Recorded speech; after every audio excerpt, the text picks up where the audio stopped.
नमस्कार, आप देख रहे हैं न्यूज 18। मैं हूं आपके साथ मेनका चौधरी। बुलेटिन की शुरुआत करते हैं गैंगस्टर गोल्डी बराड़ से जुड़ी एक खबर के साथ। गोल्डी पर 10 लाख का इनाम घोषित किया गया है। एनआईए ने इनाम का ऐलान किया है। 10 लाख रुपए का इनाम है इस पर। अपहरण, हत्या के कई मामले दर्ज है गोल्डी बराड़ के खिलाफ और अब 10 लाख रुपए का इनाम इस पर ऐलान किया गया है। फरार चल रहा है लंबे वक्त से गोल्डी बराड़, जिसकी तलाश में इस वक्त पुलिस लगी हुई है।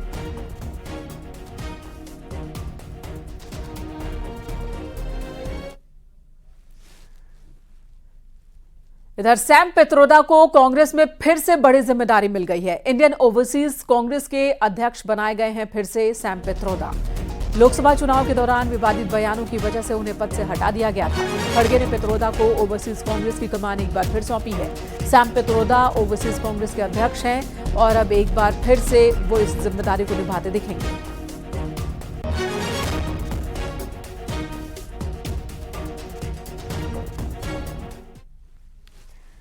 इधर ओम बिरला दूसरी बार लोकसभा स्पीकर बने, जिसके बाद मुख्यमंत्री योगी आदित्यनाथ ने उन्हें बधाई दी और इस मौके पर सीएम योगी ने कहा कि उन्हें बहुत बहुत बधाई दूसरी बार लोकसभा स्पीकर बनने पर।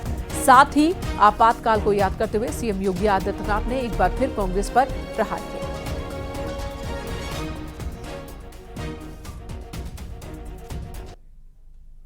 श्रीमती इंदिरा गांधी जी के नेतृत्व में उस संविधान का गला घोंटने का कार्य किया था जिस संविधान की शपथ लेकर के वह देश की प्रधानमंत्री बनी थी।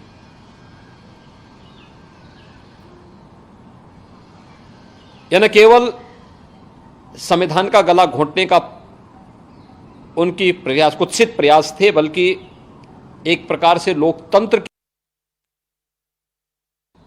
आपातकाल के 50 वर्ष पूर्ण होने पर आपातकाल के विरोध में एक निंदा प्रस्ताव पारित किया है। मैं उनके इस प्रयास के लिए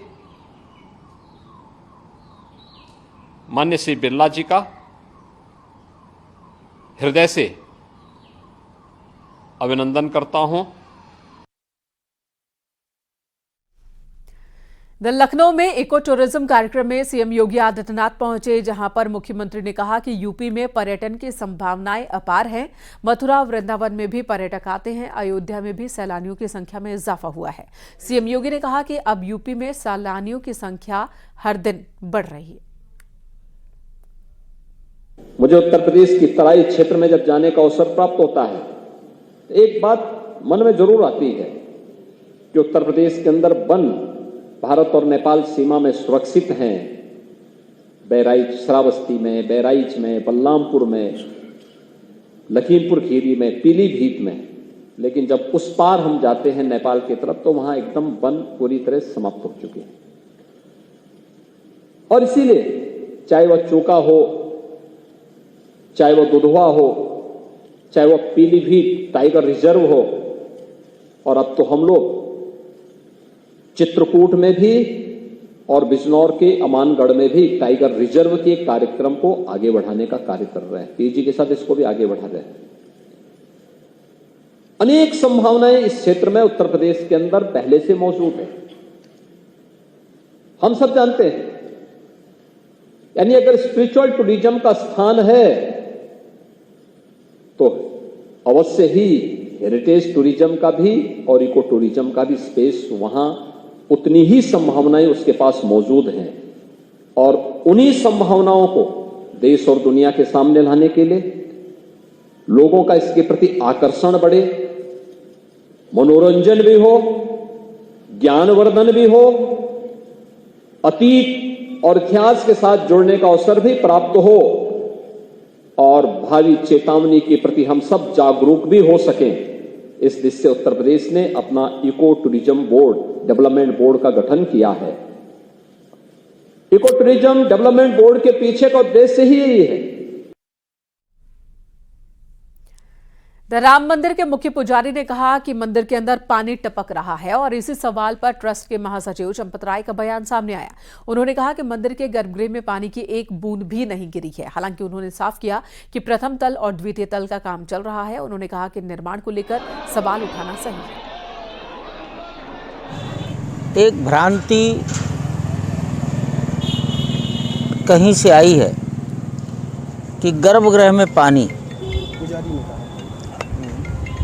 तो गर्भगृह में एक बूंद भी पानी न ऊपर से टपका न बाहर से अंदर प्रवेश किया है।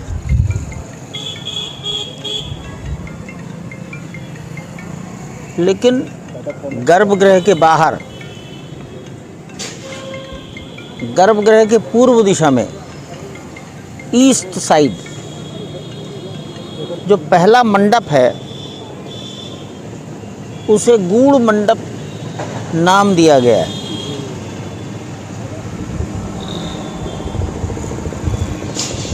अभी जब उस मंडप के ऊपर सेकंड फ्लोर जाएगा तब वो मंडप ऊपर से बंद होगा या गुंबद पूरा होगा। और अगली खबर कन्नौज से, जहां एक बच्चे के लिए खाकी भगवान बन गई। दरअसल बच्चे को करंट लगा तो सिपाही बच्चे को गोद में लेकर अस्पताल की ओर दौड़ पड़ा। बच्चे को सही वक्त पर अस्पताल पहुंचाया गया। घटना गुरसहायगंज कोतवाली परिसर की है। यहां के बिजली पोल में कई दिनों से करंट आ रहा था। कोतवाली के पास रहने वाला 8 साल का एक बच्चा पोल से चिपक गया। बच्चे को तड़पता देख कोतवाली में मौजूद सिपाही गजेंद्र और अनिल ने बिना देर किए उसे डंडा मारकर छुड़ाया और फिर उसे तुरंत ही गोद में लेकर अस्पताल की तरफ भागे। सही वक्त पर इलाज मिलने की वजह से बच्चे की जान बच गई।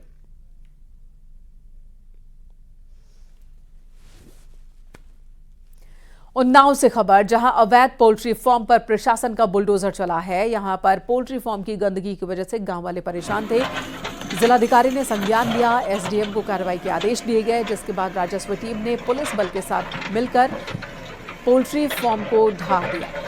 सोहरामऊ थाना क्षेत्र के रूदवारा गांव का ये मामला है। अवैध रूप से यहां पर ये बनाया गया था। खबर सिद्धार्थनगर से, जहां एसएसबी ने अवैध तरीके से सीमा पार करते वक्त 8 लोगों को गिरफ्तार किया। इनके पास से 298 बकरों को भी पकड़ा गया। तस्करों की कोशिश बकरों को खुनवा बॉर्डर से नेपाल भेजने की थी। 4 पिकअप गाड़ियों से इन बकरों को लाया गया था। सभी अभियुक्त बहराइच के ही रहने वाले हैं।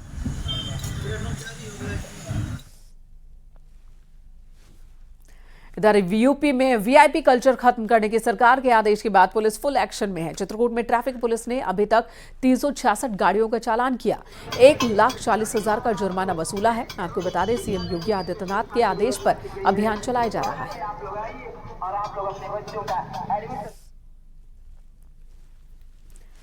इधर शामली में प्रॉपर्टी विवाद के चलते दबंगई का एक वीडियो वायरल हुआ। वायरल वीडियो में दबंग एक घर में घुसकर धमकाते दिख रहा है। परिवार को देख लेने की धमकी दे रहा है।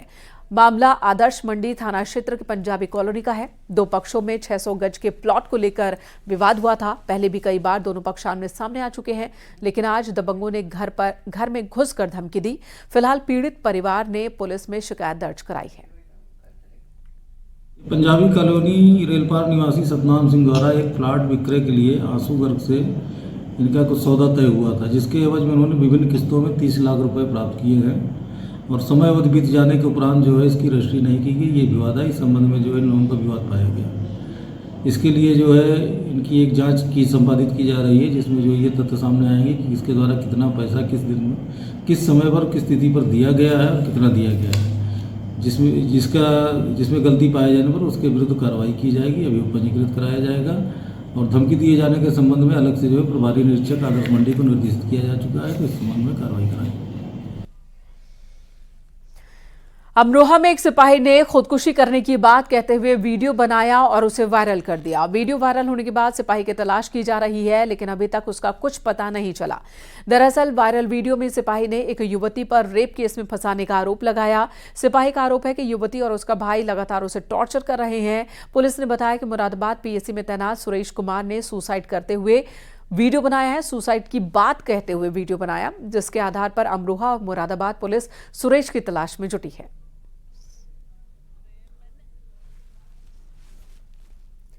खबर बाराबंकी से, जहां एक दारोगा ने सर्विस रिवॉल्वर से खुद को गोली मारकर खुदकुशी कर ली। दारोगा के कमरे से एक सुसाइड नोट भी मिला है जिसमें माइग्रेन बीमारी का जिक्र है। सूचना पर पहुंची पुलिस जांच में जुटी है।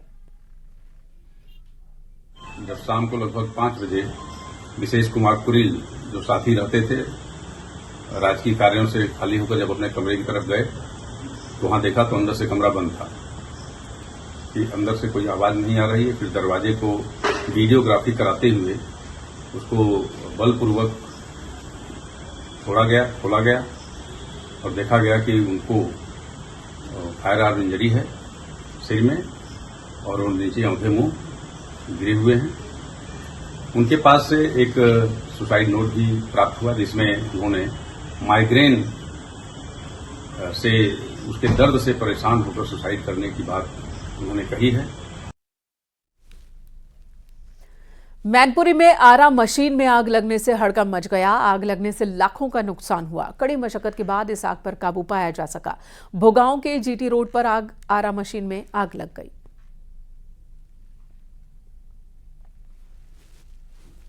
और अगली खबर भदोही से, जहां एक मिल में आग लग गई। आग लगने की वजह से भारी मात्रा में गोदाम में रखा कच्चा और तैयार माल जल गया। दमकल कर्मचारियों ने कड़ी मशक्कत के बाद आग पर काबू पाया।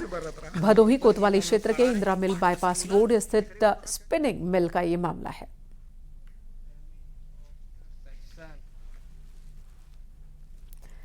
मुरादाबाद रेलवे स्टेशन से 2 अफीम तस्कर गिरफ्तार किए गए। एसटीएफ ने दोनों को पकड़ा है। अफीम के साथ महिला समेत 2 तस्कर गिरफ्तार हुए। तकरीबन 22 लाख की अफीम इनके पास से बरामद की गई है। पंजाब में ये सप्लाई करते थे। दोनों शातिर बिहार के रहने वाले हैं।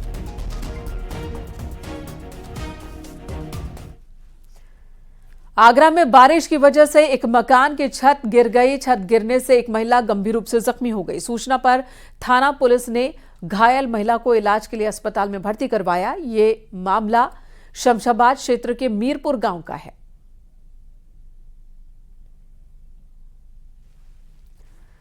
और अब बात हादसों की। यूपी में आज कई जगह पर हादसे हुए। ग्रेटर नोएडा में एक बेकाबू डंपर दीवार तोड़कर मकान में जा घुसा।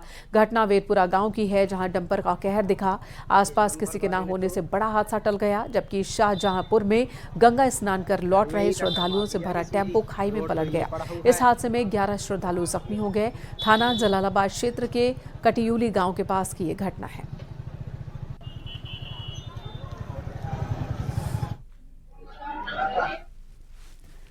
उत्तर प्रदेश और उत्तराखंड के कुछ शहरों में बारिश होने से लोगों को गर्मी से थोड़ी बहुत राहत मिली है।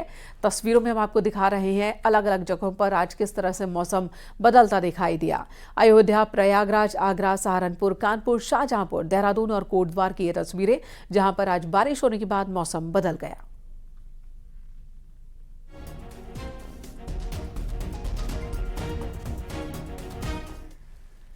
इधर खेल विभाग में सचिव और वरिष्ठ आईएएस अधिकारी सुहास एलवाई के नाम एक और उपलब्धि जुड़ गई है। पैरा एशियाई खेलों के स्वर्ण पदक विजेता अब वर्ल्ड के नंबर 1 खिलाड़ी बन गए हैं।